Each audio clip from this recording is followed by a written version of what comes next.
I've liked games since I was young. The reason is simple.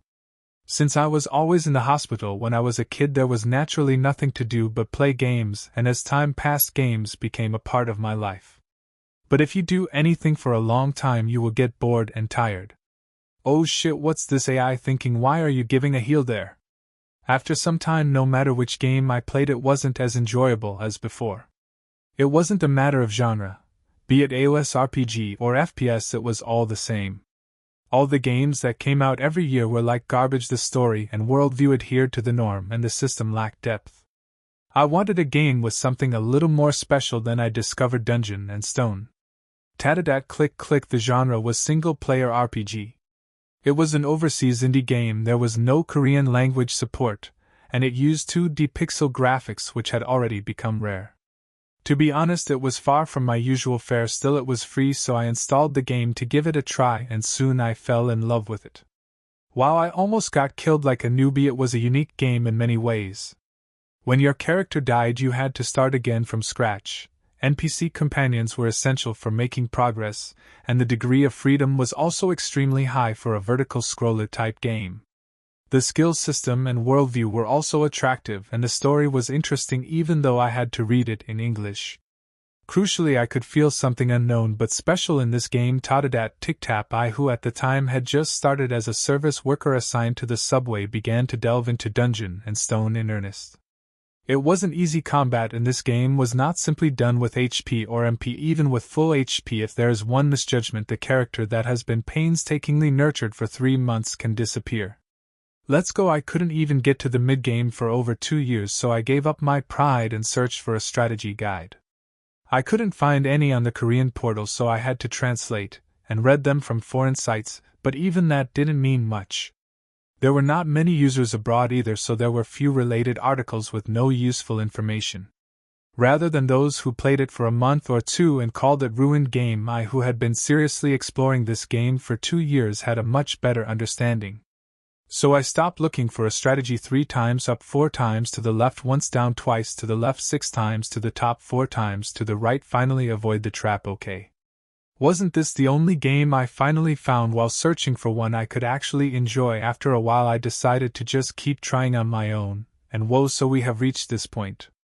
Gates of the Abyss. Now my character is standing in front of the portal connected to the final boss room. Of course, seeing the ending will be after coming here several more times in the future. It's not a game where you can get the boss with just one try. Even so, I can feel how nervous I am right now from my stiff fingertips. The final boss. It may be nothing to some people. However, for me it took 9 years to get here. It would not be an exaggeration to say that we were together all through my 20s. Even when the call for service workers got cancelled, as well as the day when I went back to school after a long time to apply for reinstatement, and the day I received a letter of acceptance to the job I wanted after graduation. I have always played Dungeon and Stone. Do you want to enter? As you approach the portal by manipulating the character, a question appears asking if you want to enter. Of course, I click yes. However, maybe since this is the final boss room, a different message is displayed once more. You may not be able to come back. Are you sure you want to enter? It's unnecessary from a player's point of view. If you don't want to enter, why would you come all the way here? Yes or no. As I click yes, the screen goes to the loading window. Looking at the darkened monitor, I raise my concentration. How many patterns does this guy have? What characteristics? Of course, there must also be an insta-kill move or two. Well, let's put aside the thought of succeeding on the first try and gather as much information as possible. Maybe I'll even have to completely redo the character build and skill combos. My brain, stimulated with excitement and anticipation, is filled with only the thoughts about the final boss. So it was too late for me to notice you have reached the abyss. Tutorial complete. Tutorial complete. No, before that, how come these are Korean Hangul characters? Wasn't Dungeon and Stone only supported in English? Transmission begins just as I felt a sense of incongruity. A bright light burst out. The light was so intense that there's no possibility of it originating from the monitor.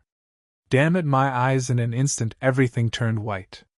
Ringing in the ears and an unknown heat bursting from the skin, my thoughts quickly faded as if I had been injected with a fast-acting anesthetic. I was usually confident in my ability to cope with crises, but at this moment I had no idea what was going on. Flash. I lost consciousness as the light grew stronger, and when I opened my eyes again I was a barbarian in the game. Close your eyes and ask yourself, if this is the beginning of a very brutal game, what am I supposed to do now? First you understand the situation and get all the information you can. After that I managed to come back to myself a little. Recalling the first task I set for myself, I slowly opened my eyes and checked my surroundings again. Unfortunately, nothing had changed from before. The fact was that I was in an open space surrounded by woods. Also, it weren't some LED streetlights that illuminated the dark surroundings, but flickering torches. The most striking fact of all was that there were muscular savages everywhere I looked. Congratulations, young warriors. Fuck, I wasn't seeing things. I didn't know what they're doing in the middle of the night, but their expressions were pretty reverent. Was that guy in the middle like a tribal chief? Well, that didn't matter. As of today, you will leave the sacred sanctuary and be reborn as true warriors. I closed my eyes, letting out the presumed chief's words through one ear and out the other. I was not a doctor, but if I were to self-diagnose right now, I had blackout symptoms. With no idea why I was here now, come out one by one and choose a weapon that suits you, so let's reason things out. What was I doing just before this? As soon as I tried to recall to check if I had any brain problems, the memory immediately came to mind. I'd been playing a game. The final boss room was imminent, and I'd activated the portal while suppressing my excitement. Then suddenly some messages saying that the tutorial has been completed, or that the transmission has begun, appeared, and a bright light burst out. And now that I'd come to my senses, somehow it became even more confusing than before. Come out, Karak, third son of Farron. First I decided to check the condition of my body. I didn't feel any pain, but I still needed to check carefully. With that thought in mind, I bowed my head and stiffened. What was all this two-handed axe? Great, the hands I looked down on were embarrassingly gigantic, and surprisingly they moved according to my will. While I was at it, I checked the rest of me, and it was a spectacle. Not only was there no shirt, but tattoos of all types were drawn all over the solid upper body muscles. Yes, they all looked the same size, adjusted to the same level for this giant body. Once I cleared up the situation, no, really, there was nothing to clear up. For some reason I had become a barbarian savage without realizing it. O Karak, third son of Farron, this makes you a warrior. Kidnappings, hidden cameras, psychological experiments, etc. I immediately erased all such possibilities from my mind. It would have been foolish to twist the circuit of hope and try to forcibly fit the evidence, even though the situation had already shown me the key. It was more productive to admit the truth and move on. What was happening to me right now was something that science or modern knowledge couldn't explain. Other than this large body, there was plenty of other evidence too. Next, first of all, the language that these savages spoke was not Korean, English, or Spanish, a language I'd never encountered in any media in my entire life. The problem was that I could understand it as naturally as my mother tongue. It was as if knowledge had been engraved into my head. Come out, Einar, second daughter of Penelin II. I was feeling used to this situation. I wonder how that could be, but it really was the case. At first everything was unfamiliar, but after I came to my senses I started feeling a strange sense of déjà vu. You chose a sword. It is a good choice for you who are smart that the young barbarians choose their weapons one after another. That's all they had in common, but this was reminiscent of the intro of Dungeon and Stone. To be precise, when Barbarian was selected from among the several races, the game started this way. But was that really a coincidence? The game I was playing when the mysterious light swallowed me was Dungeon and Stone, and even the main character I was playing was a barbarian? O Einar, second daughter of Penelin, now you have become a warrior. May the blessings of Rafdonia be with you. You crazy, I decided to quit trying to clear up my remaining suspicions. Rafdonia. The tribal chief just mentioned this one proper noun which made everything else meaningless. I now knew where this place was. This world was the game I'd been playing for nearly a decade. This is Dungeon and Stone. Was somebody talking? What did they mean by those words? As I glanced at the barbarian sitting next to me, I was stunned. He looked really different from the other savages nearby. What is this? Why am I here? His breath was rough and his eyes were full of confusion. He even knew about Dungeon and Stone. Maybe he was in the same situation as me. I felt the need to check it out, but unfortunately I didn't even get the chance to try. Who just opened his mouth? The voice was so loud that my eardrums tingled and my head felt dazed for a moment. Of course it wasn't for long. I didn't know how soon I came to, but seeing the tribal chief looking down at me made me wake up pretty quickly. Was it you? I shook my head as soon as the question was asked, and as if it came naturally I looked at the savage sitting next to me in act so quick and smooth that I could only admire my own self-poise. In response the chieftain moved his gaze to the barbarian sitting next to me instead of questioning me further. I'm sorry, but you're the one responsible. Why did you have to go and open your mouth? Was it you? Yes, I asked if it was you who just mumbled. It was only now that I felt it, but the tribe chief's face wore an unusual expression. Just looking at him, the problem didn't seem as simple as somebody talking inadvertently. Oh, you mean Dungeon and Stone? Yes. Why, this guy didn't seem to have noticed the atmosphere yet. It was you. A brief ripple of sadness flashed through the eyes of the tribe chief. Feeling a sense of doom for some unknown reason, I unconsciously moved a bit to the side. Then the guy tilted his head and asked, "Is this like an event?" Oh, maybe because I noticed too soon what happened, then I couldn't even follow with my own eyes. Something flashed, followed by a blunt sound. That's all there was to it. That fleeting moment passed, and the head that fell with a dull sound rolled over and over on the ground. A sight so brutal that it seemed unrealistic. The eyes relayed the information they had just seen to the brain. A man's neck was cut off in front of my eyes. White bones and severed muscles were visible through the gap on the neck.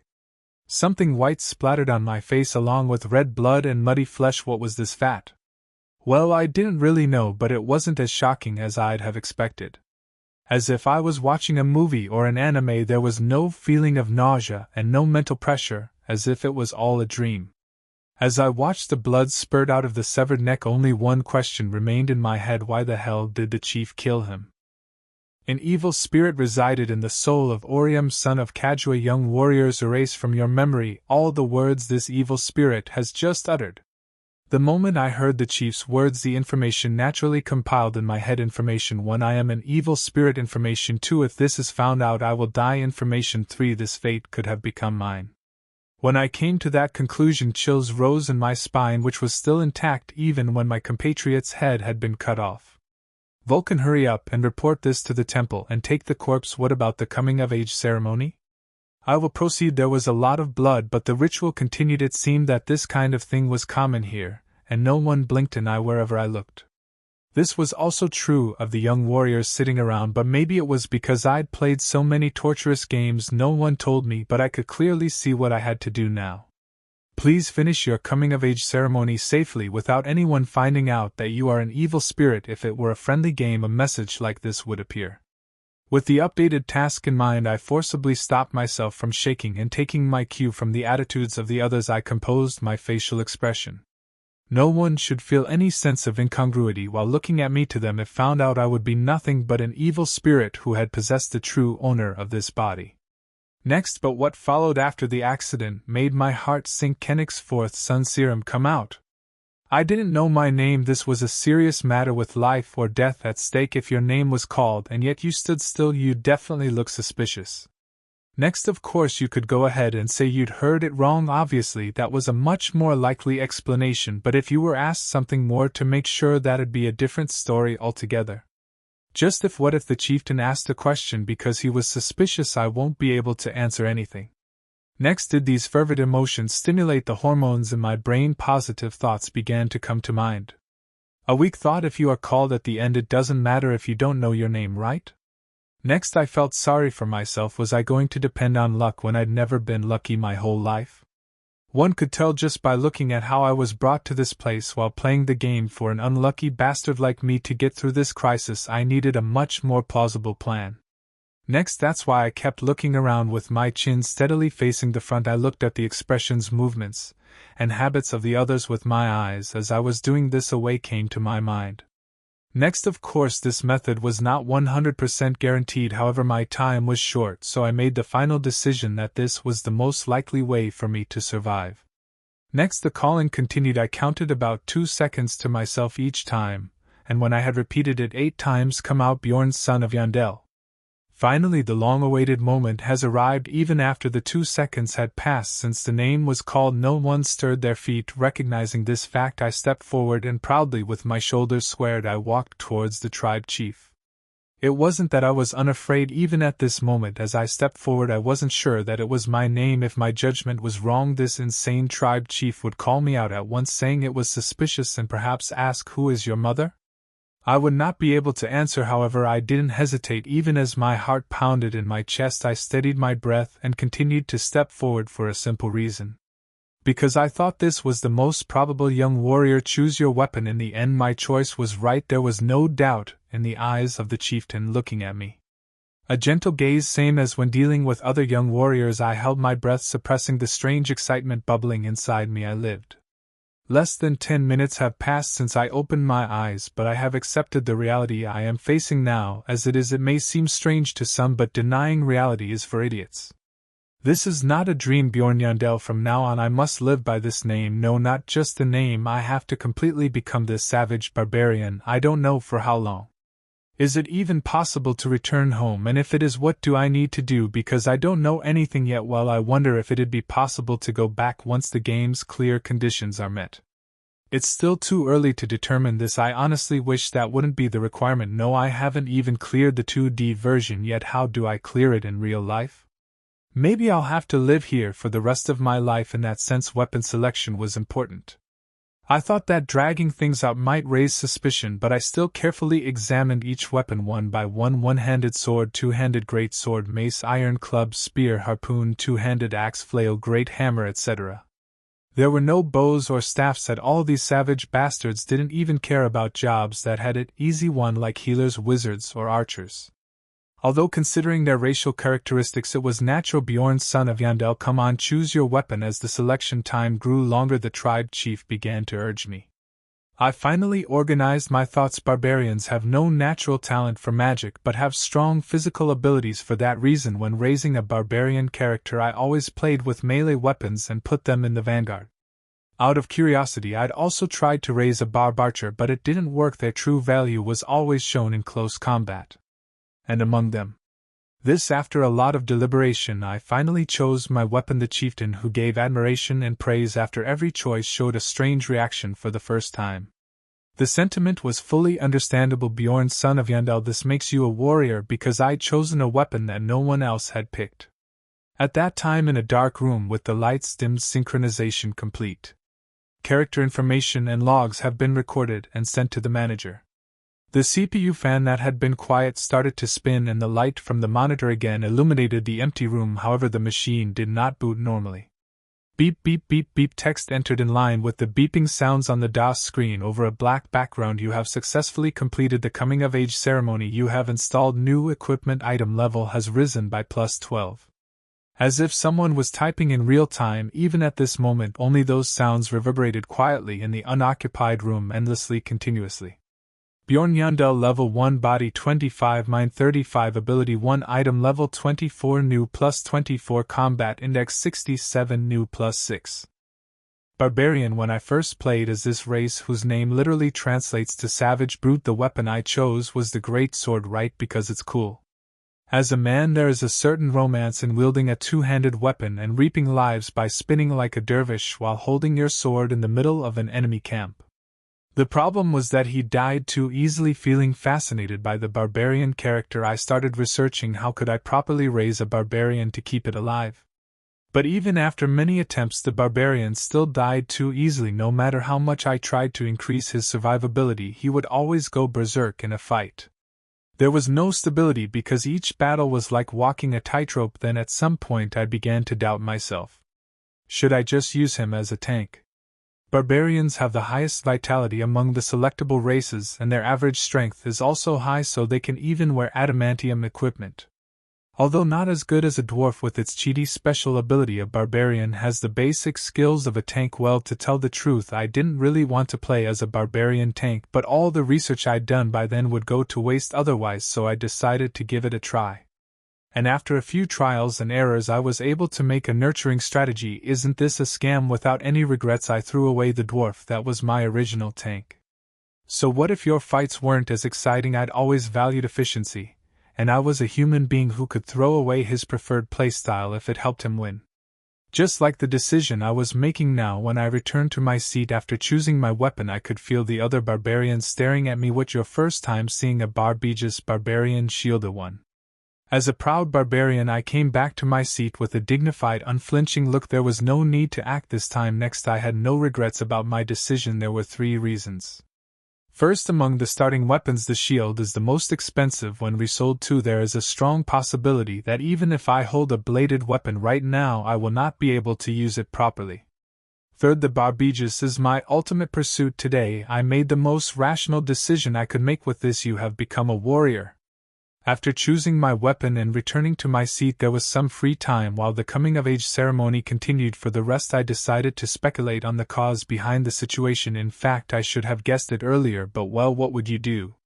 When I thought about it, I was at a loss. You have reached the abyss. Let's summarize now. I reached the final boss room. Most likely that was the trigger. Wait a minute, then what about the guy who died just now? Does that mean he also reached the final boss room? Maybe so. There were a lot of people in the world, and some of them might have been as weird as me. Let's skip this part for now. Tutorial complete. I interpreted this message like this: I've told you everything I need to tell you, so use this knowledge to survive. I don't know who he is, but that's one vicious bastard. If you really wanted me to survive, you should have included a setting about whether I was an evil spirit or not. As soon as I arrived, my head was almost blown away. You son of a bitch. Phew, was it because I entered the body of a barbarian? Unusually for me, I was having trouble controlling my emotions, so I stopped my ruminations at this point. If I get excited for nothing, I might start making mistakes, and in the first place, stressing out thinking about the past is not my habit. What has happened, and there is no changing the past. It's more productive to think about how to get through this crisis. So okay, let's just think about that for now. How to survive. The coming-of-age ceremony was over. And now I was walking in the woods, the chieftain in the front, and the young barbarians in the back. Everyone seemed to be having fun as if they were going on a picnic, but I couldn't join in that simple-minded laughter, because I knew their final destination. Stop. The place we arrived after passing through the thick forest was about 30 m in front of a fairly sized wall. Open the gates. The gates opened with the crude rattling sounds of a mechanism, slow enough to make a yawn. But the young barbarians watched in wonder, as if they had forgotten to breathe in that strange silence. A gray city finally appeared beyond the gates. Rafdonia. Perhaps just during this moment my eyes were not much different than them. Roads in good condition and stone structures, and visible through them a spire towering high in the sky. I'd never dreamed that the day would come when I would actually see the place illustrated on the game loading window. Shit, warriors. When the door opened, the chief turned around and shouted before he let us go. I wondered if he wanted to say something nice. Leave, your destiny awaits. The barbarians did not need boring speeches. The barbarians who had just reached adulthood ran into the city shouting. I didn't like it, but I too screamed and followed after them. There may be people who are sleeping soundly in the dimly lit buildings, but who cares about them? I am a barbarian. Clong. The gates closed behind us with a groan. Of course, none of these savages cared about that. The overexcited primitives ran for a long time before finally calming down and slowing their pace, and only then was I able to calmly continue my thoughts. Right now I have conflicting emotions. Of course, there's fear of the upcoming situation, but also a kind of anticipation. Since I've become a part of the world in the game I enjoyed the most. It's a little funny, it hasn't been long since I decided to only think about how to survive, but so quickly these kinds of feelings have started to bloom within me. I don't think I'm normal either, but that's still nothing compared to these barbarian bastards. Stop. The leader of the barbarian group, who'd been running at the forefront, stopped his steps, turned around, and shouted proudly. I must have lost my way, the savages shouted back at that shocking confession. Farron's third son Karak has led us astray. He has no qualification to be our leader. You have to take responsibility. Fuck you guys who were so happy to be followers have the guts to say that. Is this the true face of the barbarian society? So dirty. Stop. I get it. I admit that I am not worthy of the leader's position, and will step aside. Karak Fannon's second son or something bowed his head deeply, and returned to the group. Next it was a female barbarian who was appointed as the leader of the next generation, Penelon's second daughter Einar, wise Einar, who will lead us on the right path. The female barbarian started leading the group with a happy face at those words of laudative anticipation. However, it didn't take long for her to follow the previous leader's footsteps. I must have lost my way. Surprisingly, the two of them even said the exact same words. It can't be. We must get to the labyrinth within the set time. Einar has no qualification to be our leader, right? Confused, the savages began to seriously discuss who they would nominate as the third leader. I think the second son of Tetran would be good. No, I do not think so. Rather, were these bastards completely brainless? Did they still not realize that no matter who took the lead, they weren't going to be able to reach their destination this way? Maybe even my turn would come. I quietly fell back and approached the second leader. A little less than 2 meters tall, the giant woman stood slightly away from the group with a discouraged expression on her face. Bjorn, son of Jandel, have you come to blame me too? No way. To me they all looked equally to blame. As I shook my head, the female barbarian tilted her head. Then why? I don't need consolation. No, I've come to show you how to find your way. Really? How? I pointed to a place. You just have to follow them. Can I just follow them? She looked like she couldn't believe it. Patiently and logically I explained step by step. A city at midnight. All the buildings along the road have the lights turned off. However, even at night time there are quite a few people walking on the street. They are all dressed in armor, not everyday clothes. Where could they possibly be going? Surely now that I see it, I agree. I will give it a try. The female barbarian returned to the group and shouted, I found a way, and the barbarians also stopped trying to choose the third leader and began to cheer. It's Einar after all, the wise female warrior. Anyway, the group started moving again. Were we going the right way? As time went on, more and more armed people were around us. At some point I started to see a bunch of lights spreading out in all directions from afar. If you've come this far, at least you won't lose your way anymore. It's the labyrinth. I see the labyrinth, the dimension of sacred battles. I continued my interrupted thoughts again. One of my biggest concerns right now is whether entering the labyrinth is the correct decision. I feel it. The labyrinth is calling my soul. The savages lost in the crucible of excitement won't notice if I sneaked out of the pack. Then I won't have to enter the labyrinth. I won't have to fight and bleed against the monsters. However, even though I knew what lay ahead better than anyone else, I still hadn't been able to decide. Because I know that running away isn't the solution. Dungeon and Stone has a tax system from the age of 20. All city dwellers are required to pay taxes, and failure to pay taxes is punishable by death. Hearing this alone makes one wonder, what genre of manga is this? But if you look at the worldview, the reason becomes clear to some extent. I didn't think it was something to worry about right now. Einar, let's speed up. Anyway, I had to make money. Of course, entering the labyrinth to fight monsters wasn't necessarily the only method. Even if you work at a tavern, you won't have any problems making both ends meet unless you're a barbarian. Barbarians were the only ones given a weapon at the start of the game for a very simple reason. Barbarian, I'm sorry. I just got a guy. Aren't you going to leave? There's nothing I can do for a barbarian. You're just going to break something again. Barbarians can't do normal work. Due to the game settings, there was no way for them to earn a living other than fighting monsters in the labyrinth. Well, I wasn't sure how that would translate to reality. I might be able to find a job easier than I thought, but it was one thing to believe that, another to break away from the group with just that bit of hope. 10 minutes left till it closes. Come on, and the labyrinth opened once every month in the game. In other words, if I couldn't enter this time, I had to stay in this city for a month. But what if I couldn't find a job? What if no one hired me because I was a barbarian? Well, the future was bleak. Even if the food the chief had provided lasted me for a week, I'd have to live by picking up trash from the roadside afterwards. Maybe I'd starve to death before the next opening. One thing was certain, even if I managed to somehow endure, my body would be completely different from what it was now. I will be the first to go, and know I come first. Hunger, cold, sleeping in unsanitary conditions. I knew better than anyone how devastating these things were to the human body. So if I was going in anyway, it was only reasonable to enter now when I was in peak condition. The problem is that there's mortal danger. It was a time of crisis. Bjorn, son of Jandel. Someone grabbed my shoulder. When I checked, it was that barbarian woman. Obviously her name was Einar, third daughter of Penelin. I'm the second daughter anyway, so what do you need with me? All the other warriors have already entered the labyrinth. The only ones who haven't entered yet are you and me. Somehow the place had become quiet. When I checked, there were not many people left in the square, let alone other barbarians. Einar, as the second-generation leader, seemed to come to take care of me. Since I was still here, you must hurry, we're late, so we don't have much time. At that I raised my head and looked straight ahead. The portal, which previously emitted intense light even from afar, had noticeably decreased in size. 5 minutes left until closing. Just then the guide informed me of the remaining time once more. It's 5 minutes, so it's tighter than I thought. I'm going to have to make a decision soon. Go in first. I will follow you right away. I get it. Einar nodded and headed towards the portal, which deepened my troubles. So what should I do now? As an extremely efficient person, I prefer to do things quickly, but it is not easy to make a decision this time around. Unlike games, my real life depends on it. Bjorn, son of Jandel. I involuntarily took a step backwards. Einar, who had been walking away, had suddenly turned around.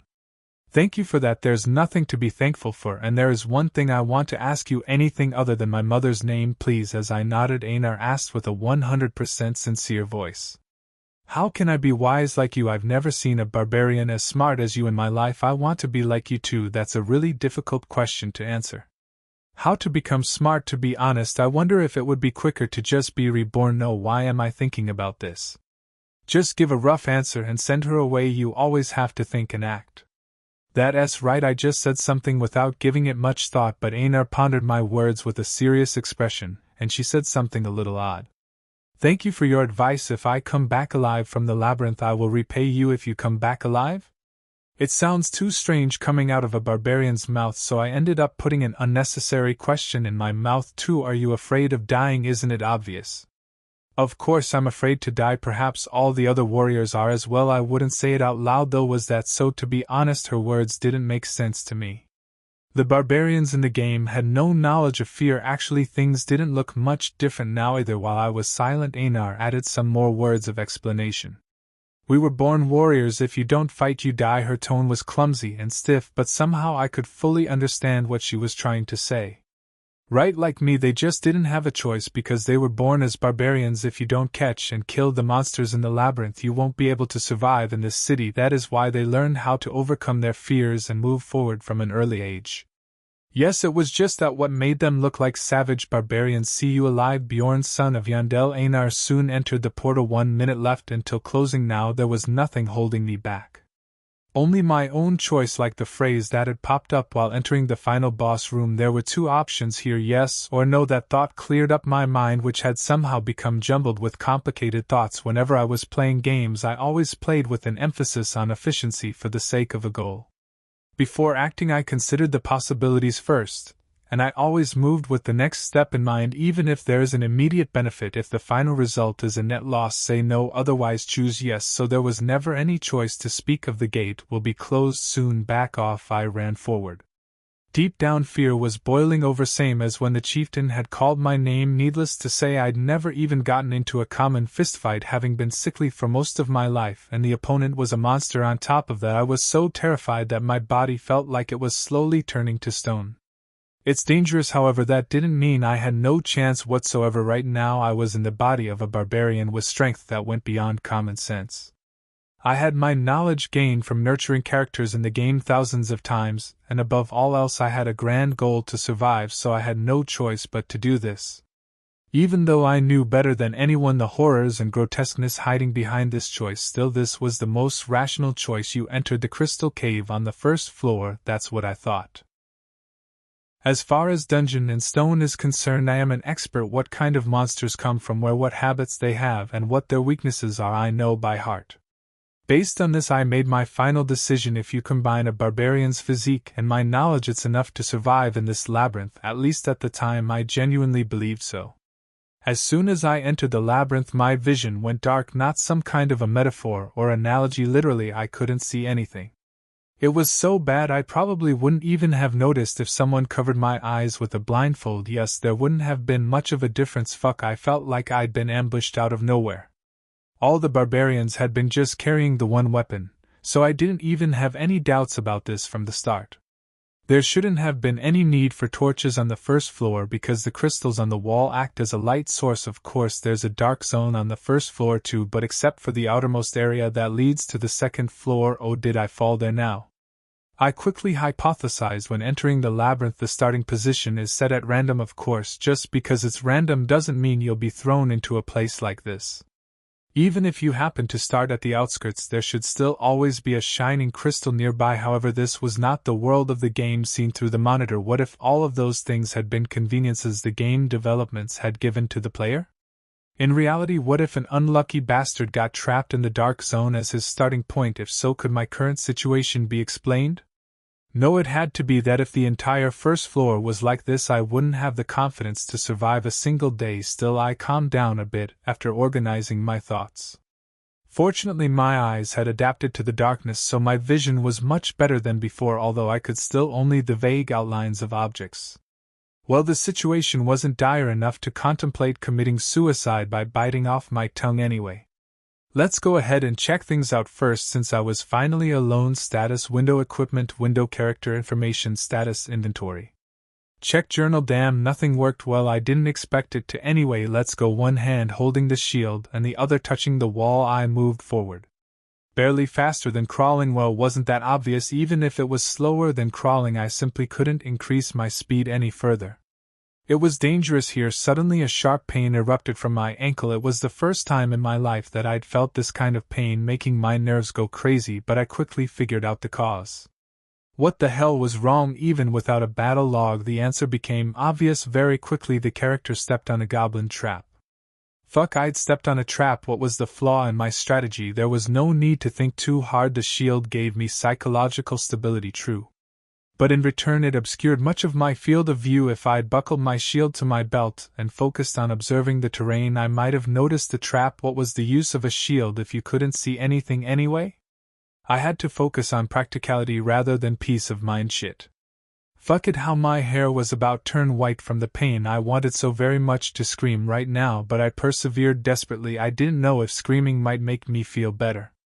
But I knew for sure that it'd make the situation worse. Thump, my heart was pounding like crazy. I pressed my lips together and forced myself to breathe slowly. What I needed to remember right now was not how badly hurt I was. There is only one type of monster on the first floor that uses traps, goblin, and there was definitely one lurking nearby. I reflexively raised the shield to cover my head. Then held my breath, focusing on my hearing. There was no sound. It was so quiet, as if time itself had stopped. Wasn't there one? I didn't know for certain. Maybe they just left their position for a while or something like that. Even goblins had to shit sometime. Fuck, I can't think that way. I crumpled up that creeping thread of hope like a ball and threw it out of my head. There were two reasons. First, there was a difference between thinking positively and being an optimistic idiot. Second, what I needed right now was a negative mindset. If you can't be sure, just assume the worst. The goblin heard my scream. It was hiding in the dark, waiting quietly for me to lose my strength. That's why I didn't hear any sound, because in the game ads by Pub Future, if there was a trap, there had to be a goblin. I slowly exhaled the breath I'd been holding. Anyway, it was all very quiet, so as long as you didn't get sloppy, you'd definitely notice others approaching. First, let's do what I have to do. Crouch down, pull open the trap with both hands, and pull your feet out.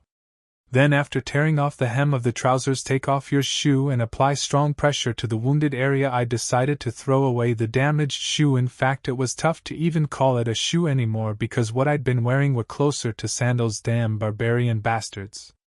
If I'd started off with even just some simple leather boots on, they wouldn't have needed to be thrown away after a single half-assed trap like this. What the fuck am I thinking? I found myself thinking unreasonable thoughts and my heart went cold. Let's not mourn the past anymore. No matter how much you curse, the situation you're facing will not change. In the end, it was my fault for not checking the terrain properly, so stop whining and check your body first. This is really bad. I couldn't feel my right foot anymore. There was a dull heat, but even that was getting faint. I know you're hiding, so come out. I whispered quietly. Still there was no sign of life in the darkness, so I slowly inched forward. One leg was sore, but the pain was not as great as I would expect, probably because the trap had been soaked in some paralytic poison. I didn't know if I should call this a good thing. Come out, you bastard. I didn't hesitate to provoke the enemy, and kept moving forward because time wasn't on my side. If you have to fight, the sooner you get to it the better. Injuries were one thing, but I couldn't ignore the possibility that he was waiting for reinforcements. Aren't you coming? Of course, these might all just be my delusions, and there might be no goblins here in reality. Then I'd be a fool who stepped on a trap by himself and followed that up with a full-fledged stand-up routine. But so what? Even so, I wanted to survive. Then how about you just stay there? I will go speed up. It was merely a little bit faster than crawling, but right now it felt like running a marathon at full speed. One step, then another. As I was walking, my right foot started to throb. Two possibilities: either the effect of the paralyzing poison had expired, or the pain has become severe enough that the poison was no longer enough to suppress it. Come to think of it, neither one was a bad outcome for me. If the effect was over, that was fine. If I could feel the pain, that was because the nerves were undamaged. No, why am I being so positive about this? Well, I didn't really want to think about it. I didn't have the brain power to spare. Your mother is a fucking goblin. Words poured out without any brain-to-mouth filter. Was it because I'd shed so much blood my brain felt parched, as if it had been dried and pickled in alcohol? Your father is also a fucking goblin, of course. I kept spitting out words as soon as they came to mind, but my feet did not stop. So you are one too, you fucking goblin. Then there was a sound for the first time. It was obviously a small sound, but it was very loud to my ears that had been perked up in concentration. Squelch, finally he showed his presence for the first time. What couldn't stand your parents being cursed? Of course I knew that wasn't the case. It wasn't even a curse in the first place. The sound came from behind. It would be more accurate to say that he was forced to make his move since I was getting farther and farther away. I accelerated further. The sound of his footsteps also accelerated behind me. Squelch, squelch, squelch, squelch. His footsteps sounded unusual. Every step he took there was the sound of something sticky pressing and sticking to a smooth surface. Even though I knew goblins were less than 1 m tall as per the setting, I felt a pressure, as if a huge monster was chasing me. To shake off my fear I kept talking to him. I was a barbarian in the end. If I could just get him into close combat range, there was no way I'd lose to a goblin. Don't just follow me, come have a go, you fucker. For that reason I continued to taunt him, but he just kept following me while maintaining a certain distance. He didn't seem interested in hiding himself anymore. Gruck gruck. It sounded close to a bestial howl, but I could feel it somehow. He was giggling now. He was genuinely delighted to see his prey bleeding out and slowly dying. He was hoping I'd hear the sound and be terrified. Smart bastard. Okay, change of plans. I stopped walking, then I stumbled and fell to the floor. Crack.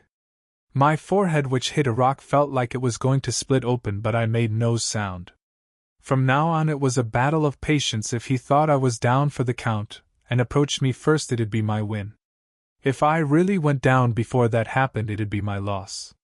Gruck. I decided to believe in the toughness of this body that had managed to walk about 300 m with 1 foot hurt and insensate. His footsteps sounded closer and closer, slow enough to make me yawn. Despite the fact that his prey had fallen down as he'd expected, he was still suspicious. Fucking crazy. Why is this goblin so cautious? Swear words came to mind out of nowhere. Goblins were the weakest mobs in the game. They used poison and installed traps, but apart from that their combat power was poor. But what about the goblin you actually encountered in reality? Squelch. He wasn't an opponent who could be taken lightly by any metric. I realized why the village NPCs talked about the goblin's cleverness so much. They were several times more intelligent than those barbarian bastards. Squelch. The goblin stopped at a distance somewhere between 5 m and 10 m. Why? I was curious. A dull shock transmitted from the shoulder. Thump. Clatter. What? Now this scumbag was pelting me with stones. You aren't gonna throw them until I'm just a bloody mess, right? Unlike what I feared, the goblin instead spat out a howl of joy when I didn't react to the stone at all. He thought I was dead. He came over to me quickly. I could feel his excitement from the beats of his footsteps, which were almost skipping. I calmed my own excitement and counted our distance through the sound, and when I decided that he was close enough, fuck you, I jumped up and stretched out my hands towards him. I judged that reaching out with my hands would be faster and have a longer effective range compared to picking up the shield and hitting him with it. However, I soon had a gut feeling that the plan had gone awry again. There were 2 reasons. First of all, I was still about a step away from him. And second, his movements were much more agile than expected. The guy leaned back from the waist and stepped backwards. I couldn't see him, but it felt like that. I instinctively realized that I'd missed my chance. Damn it, what now? I shook my head and prepared for the next plan, but at that moment my body moved by instinct. It was truly a strange feeling.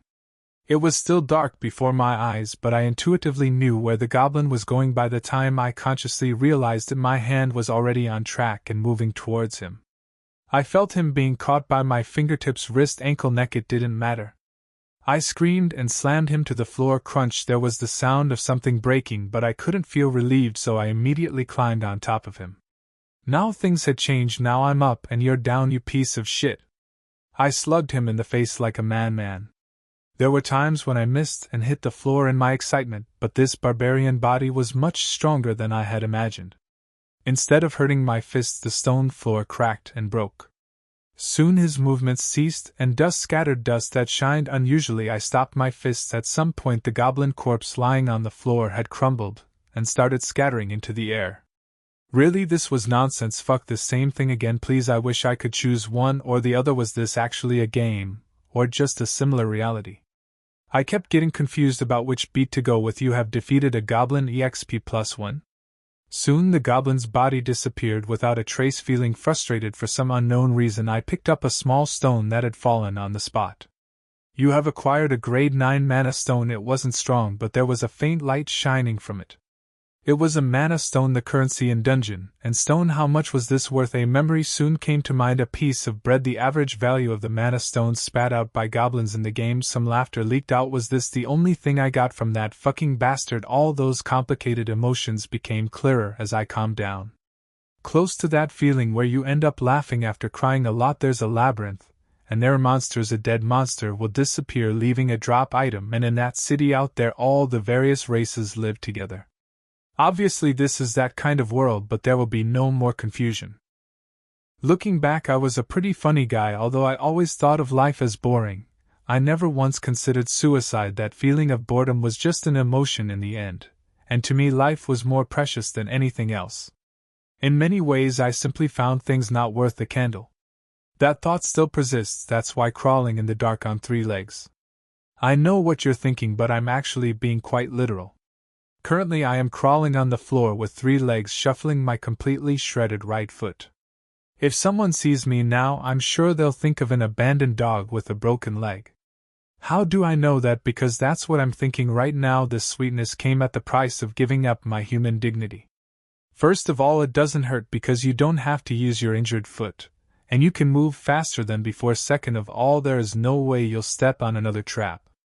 In return, my elbows and knees hurt, but just this much is within the limits of what I can bear. I can endure. What can't you do to survive? I can even gobble up dog shit with a smile if that's what it'd take. Well, if I take a bit of time to prepare my heart, it will definitely be possible. But what happened to that uncle? Uncle is just a word I assigned arbitrarily. I don't know the person's gender, age, or name.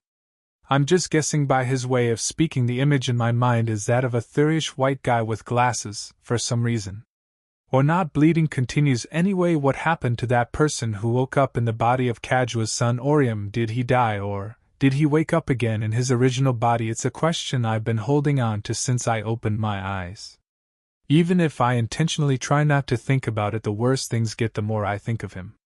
Bleeding continues. It's a bit clearer now the reason why humans believe in religion. The reality is that it is too difficult to be alone. When despair strikes, you need a place to turn your thoughts to. Just like I am doing right now. Bleeding continues. Bleeding continues. Warning: the character's health is below 5%. If not treated promptly, the character might die. After that I kept crawling while thinking about this, and that it's faint, but I can feel the surroundings getting brighter. This is a positive situation in many ways. At least you're going in the right direction, and my hypothesis that the whole of the first floor couldn't be this dark is correct. Let's just go somewhere bright, because there will be people there. Give them this mana stone and ask for help. Then somehow that's some funny shit, you hair-brained idiot. As I was whispering words of encouragement to myself and grasping at imaginary carrots, my other self appeared. You idiot asshole, think practically. You're asking them to help you in exchange for a loaf of bread. Who knows if they'll just take the shield and the mana stone and kill you? Is this guy me? This is one smart bastard. What would you do if you met another goblin bastard before finding a human in the first place? Is that skull just for show, or is there a brain inside? I can't tolerate any more insults. Well then, what else am I going to do? I still have to continue. At least I'll be able to see the path ahead. Even if a goblin did pop out, wouldn't it be better than fighting here in the dark? True enough, my other self agrees, and my head is quiet again. I kept crawling. I'm going crazy. No, I may have already gone crazy. After all, I shed so much blood right since before. My consciousness kept dividing into 2, then merging back again, and my thoughts have been slowing down. Like some kind of a feedback loop. A bit more of this, and I'm sure I'll never be able to open my eyes again. I laughed out loud. I really didn't have the energy to spare, but I still laughed. At some point the surroundings had become brighter. In the distance at the end of the passage I could see a crystal shining brightly. On top of that I saw the figure of a man standing in front with a torch. I didn't mistake a goblin for a human. Indubitably it was a human form. Help. I wanted to shout something, but my voice wasn't working. I crawled desperately, blinking my eyes hard. What is this? The human form came closer, as if teleporting. Surprised by that fact, I blinked again. Bleeding continues. He was closer this time. About 5 or 6 people were standing in my front. Was I seeing things? I closed my eyes again and opened them. Achievement complete. Condition health drops to 2% or less. Reward permanently increases mind by +1. Then I saw a blond man with his knees bent. We were nose to nose as our eyes met, but he broke our gaze after only a curious look and observed the surroundings without asking anything. Rather than listening to another, he was making a judgment based on his own experience and intuition. As a veteran, he quickly came to a conclusion. You're a rookie. Fuck if you understand, then help me, you bastard. As you can see, I'm a fucking barbarian with just a shield, and all I have is a goblin mana stone to exchange for help with this shredded leg. I'll give you all of this if you want. So amazing, how did a newbie manage to get here faster than us? I quickly opened my mouth to answer, but what came out was a sound similar to a cough or a spit. No, to be honest, it sounded more like a goblin, but it was enough to let them know that I was in a situation where I couldn't answer. Soon the blonde asked a colleague, Priest Erzina, could you please treat this kid? Priest, are you saying there's a priest in your party? I stared at the side with the fervent eyes of a man seeing a miracle. And indeed, there was a priestess in a white robe. The priestess, who made eye contact with me, spoke bluntly through her beautiful lips. I will decline what I see. All right then. What all right? Why are you agreeing? This is horrible. Fuck, I don't know why I'm being treated like this even after I finally reached here. And during such a moment when the tantrums in my heart were swelling up. Parthorn, may I have a potion? Isn't that for when you can't use your divine power? You have a lot of them anyway. I will pay for it separately after we exit. Shisha man with a sword at his waist clicked his tongue and pulled out a potion from his bag, throwing it. My heart sank seeing my sole lifeline being treated so casually. Clink. Fortunately, the blonde caught the potion properly. It's not as good as divine power, so this will hurt a bit. The blonde opened the stopper and sprinkled half the bottle's contents on my wound, and poured the other half directly into my mouth. Quickly I felt an unbearable wave of pain. Was this the sensation of all the pain unconsciously accumulated in the body breaking out at once? The body regenerates rapidly due to the recovery medium effect. It felt as if my whole body was melting. This was the reason why potions could not be used mid-battle in the game. I thought it was just something prohibited by the system, but it turned out that it reflected the ground reality very well. Shit, how many minutes had passed? The pain gradually subsided and I began to feel better. Now can you tell me, barbarian, how did a rookie like you get here before us? If you know a new passage, I want to buy the information. Indeed, was that his purpose? I didn't feel bad, rather it was reassuring to think that he treated me well because he had a purpose. There is nothing more sinister than good intentions without any concrete cause behind them. Still, I felt a little bit sorry for him. I didn't know any secret passages. I was here as soon as I entered the labyrinth. I honestly told them my circumstances. The blonde tilted his head and then nodded with an understanding expression. Surely I've read it in a book. Occasionally there are cases of dimensional instability. My heart was pounding heavily. I asked as if I might have misheard. You're seeing this for the first time? I couldn't believe it at all. Hey, there's a priest in the party, and there's even a wizard. It means that they are decent enough, at least in the middle class. But for the first time, yeah, in the book it's a case that might happen once a century. That somebody falls in the outermost zone like this. Oh, I see, it's something that might happen once a century at the most, and that's what I experienced when I first entered the labyrinth. Now I see why the other barbarians didn't carry any torches, who would worry about being struck by lightning just because it's raining. Looking at it, this seems like an unprecedented experience, but it must have been a disaster to go through such a rare event. The blonde looked at me with a sad gaze. It wasn't the information I wanted, but it was interesting nonetheless. Let's just go and forget about the value of the potion. Although his tone was a bit unfortunate, he seemed to be basically a good guy. Oh, and remember to take the shield over there. I looked where the blonde was pointing and saw a shield that had fallen to the floor. The distance was about 20 m. I thought I'd tied it properly at my waist, but it seemed to have fallen off. Then let's go. They passed me by without even letting me say thank you. In the labyrinth, time is money, so it wasn't hard to understand. No, it was close to a miracle just to have spent so much time for me in the first place. I stared at the place they left for a moment, then quickly ran and picked up the shield fallen on the floor. It was definitely great to have survived. Still, something felt odd. Bjorn Jandel.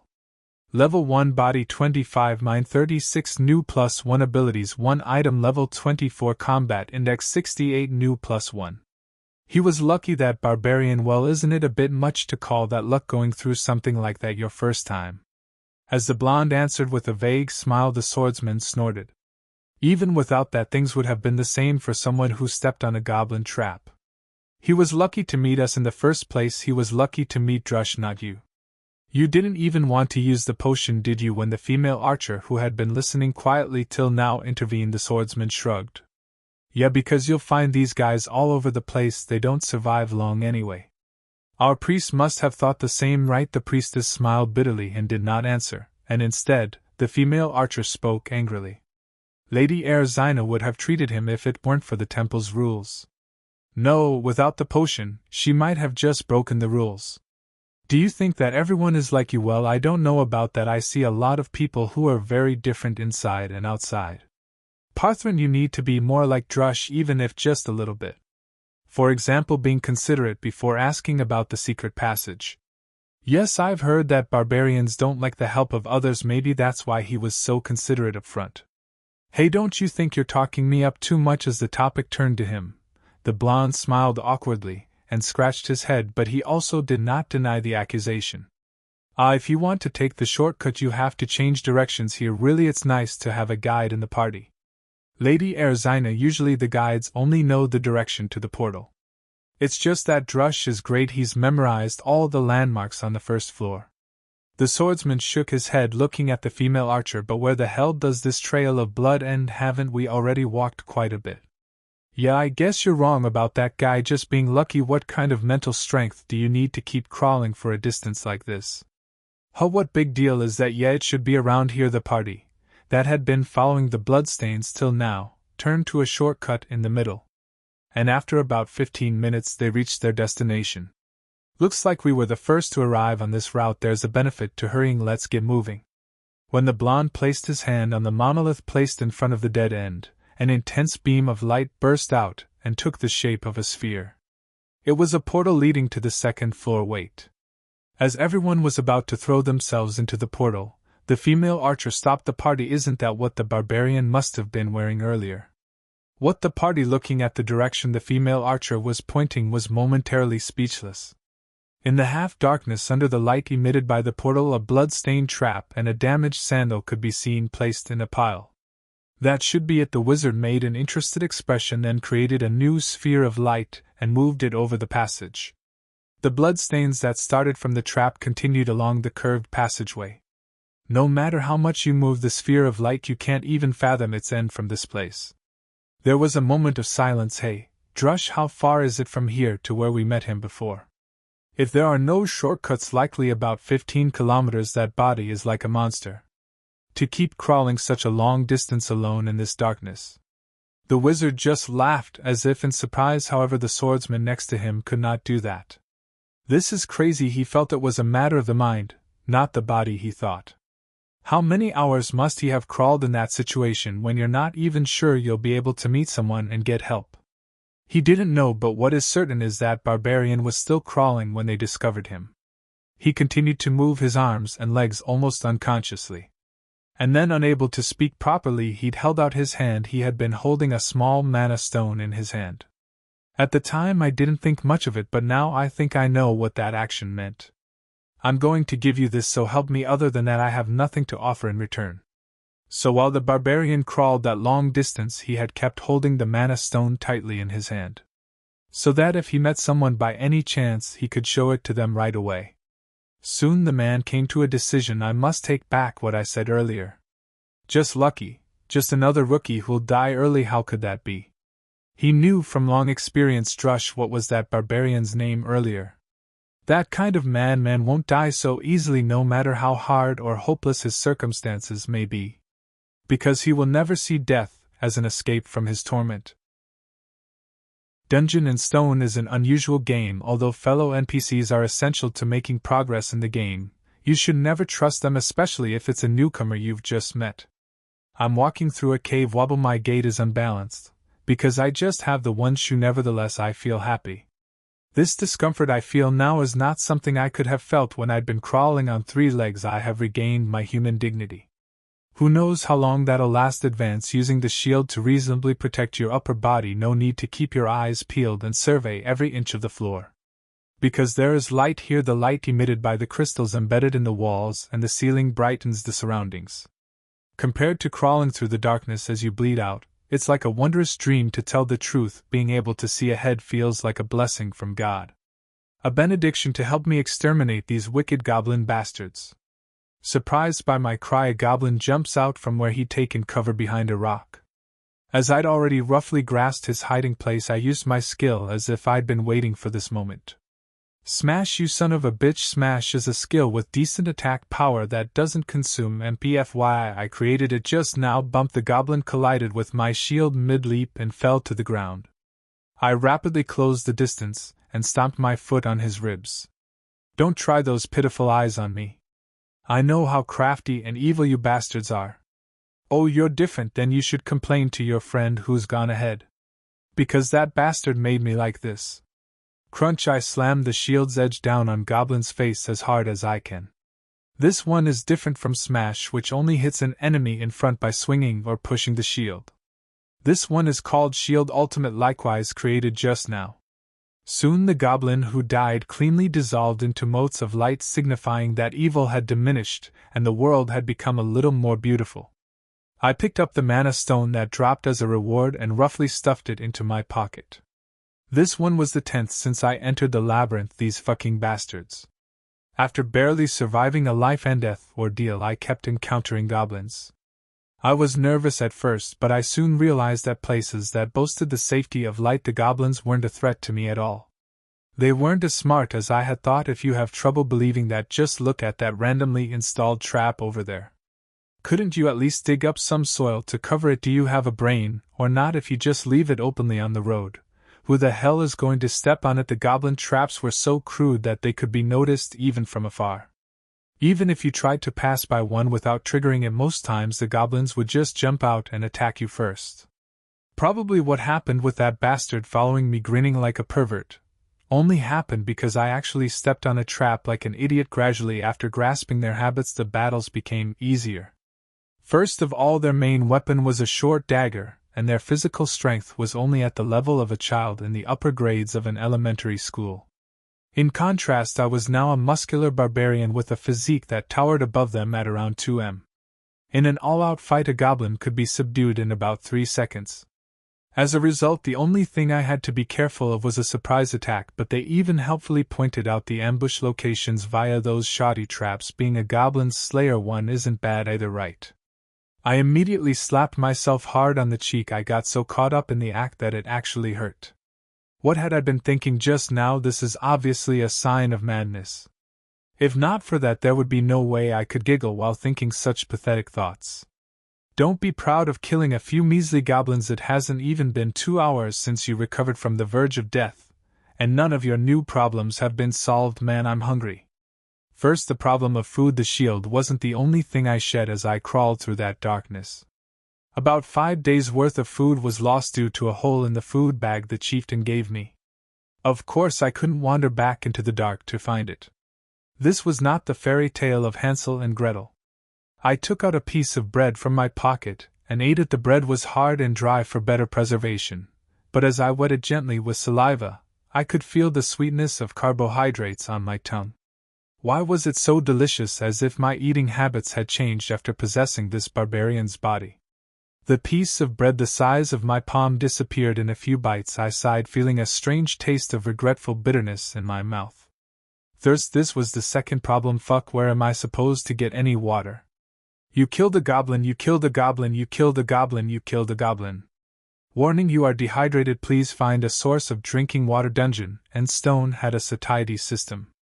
Of course, it activated only inside the labyrinth, and there was no need to carry extra drinking water because a meal was enough to fill you up. But this was not the game. To be honest, it was closer to another world that was just very similar to the game I knew. The game was hardcore already, but now that this is a reality, the difficulty has become crazy.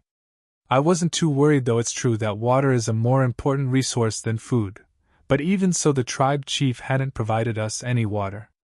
Obviously, it should be possible to find enough for self-sufficiency within the labyrinth. It didn't take long to actually find it smash after hours of slaying goblins while wandering around in a cave as complicated as an ant maze. Chasing after the sound of dripping water, I found a small pond. An adventurer was already squatting there drinking. Excluding the party earlier, this was actually my first meeting somebody in the labyrinth. There was no conversation. He saw me coming from afar and left without a word, and I didn't even bother to approach and talk to him. All the other adventurers I saw afterwards were the same too. As soon as anybody saw me, they ran away. As in the game, there seemed to be an unwritten rule among the adventurers to avoid coming into contact with each other. Well, maybe they just didn't want to get involved with a barbarian so completely drenched in blood. Anyway, while catching goblins, I just kept eating bread when I was hungry and drinking water when I was thirsty, and time flew by. 1, 2, 3, 4, 5, 6. I counted my loot so far, and it was a total of 44 mana stones. With a straightforward conversion rate, it was 44 pieces of bread. Thinking back on the time I had been teetering on the brink of death, it was truly a thrilling journey so far. But nothing is free in this world. In return, I received a bone-deep exhaustion. This was my third problem. I'm getting sleepy. Since you were born as a living creature, you must periodically sleep. Even a high-spec barbarian like me is no different. So how do you sleep in a labyrinth teeming with monsters? There are two ways. First, entrust your life to the heavens, and just take a nap. Second, find a teammate so you can protect each other. I had already decided which option I would choose. Entrusting your life to the heavens, in my experience, the heavens weren't very dependable. At least in my case, they really weren't. Let's find a colleague. Of course, that didn't mean establishing a party formally. Everyone was in the same tiring situation right now, so I planned to find somebody suitable and form a temporary cooperative relationship. In fact, even in the game, most of the nights when my character got tired passed like that. Thump. After making my decision, I wandered through the labyrinth, focusing on movement rather than battle. It was just that unlike before, I could now see groups of people everywhere. Thump. Groups of adventurers in 2s or 3s were resting, taking turns amongst each other to keep watch. Based on the appearance and demeanor, I found the courage to initiate contact with a few groups, but all of them ended up in refusal. I'm sorry, but we've got all the people we need. So they said, but they frowned and covered their noses at my approach every time, so the reason was quite clear. Motherfuckers, just how clean do you think you guys are? While I was venting inside my mind, someone spoke to me. Hey, he was a human uncle who looked to be in his 30s. About 180 centimeters tall, he gave off a pretty nice and warm-hearted impression, but in his hand was a hammer covered in goblin blood. The uncle smiled and asked me, "Are you looking for a knight friend?" What the fuck is this bastard saying? As I instinctively took a step back, the uncle tilted his head. Wasn't that what you were looking for? I thought I could trust my back to you and rest comfortably because you were a barbarian, but unfortunately not, huh? Say that earlier, mister. It seemed that knight friend was a slang for the temporary cooperative relationship I was talking about. The in-game notation was knight companion. I interpreted it as a comrade at night, but actually hearing it here, it sounded quite perverted. No, I am looking for a knight friend. Is that so? I'm lucky. Then will you come with me? I will. So we became friends for one night. My name is Hans. I am Bjorn, son of Jandel. Then can I call you Bjorn? The man seemed to have a lot of experience, since he naturally finished the initial introductions and led the conversation from there. 3 knight friends are the best, but looking for another now seems like a waste of stamina. Bjorn, what do you think? To put it simply, it sounds like you're talking about sleeping together. Just what exactly are you thinking about? I don't know if it's because of the snarky tone, but I feel attacked, I tell you. Good, great. If someone asks you to join us, then we should discuss with each other and decide whether to accept or not. After a brief discussion, we decided to spend the first night together. However, the problem was then let's decide the order by playing rock, paper, scissors. Rock, paper, scissors seemed to be the rule of thumb here as well. Fuck, I'm not good at this then. As expected, I was the one out of luck. For some reason I won. Screw you. Then I will ask you again. If a goblin or another adventurer approaches, wake me up first. Do you understand? I get it. Come on then, take this. The man lent me a watch with the numbers 0 to 23 on the dial and was kind enough to teach me how to use it. When the short hour hand comes here, you can wake me up. Perhaps this was how the people here perceived the barbarians. You can't break it, it's expensive, I get it. Well, he was just being strict. Soon the uncle took out a blanket, covered himself with it, and lay down on the floor with the backpack as a pillow. And very soon he fell asleep. Is it time yet? That looks so comfortable. Would you please lend me those if I ask you when it's my turn? By the way, it was terribly boring. The goblin bastards were nowhere to be seen, and there were no other adventurers trying to pass through the passage either. Was it because everyone was finding a night friend to take a break? As the silence continued, I kept getting sleepy. Still, time passed quickly as I was leaning against the wall and thinking about the future. Hans, get up. Did anything happen? No. Right, thanks for your hard work. Then give me back the watch, and go rest. I'll wake you up in 2 hours. Without even giving me time to ask for a loan, the uncle packed the blanket in his backpack and stood up. I erased my regrets and leaned against the wall at my back, and pretended to nod off naturally. No matter how kind and intelligent this man seemed, and even if he had no intention of harming me, how can I trust a bastard I've met for the first time? What was your favorite part of this video? Let us know in the comments. Thanks for watching. If you enjoyed this, please like, share, and subscribe. Don't forget to hit the bell icon for updates.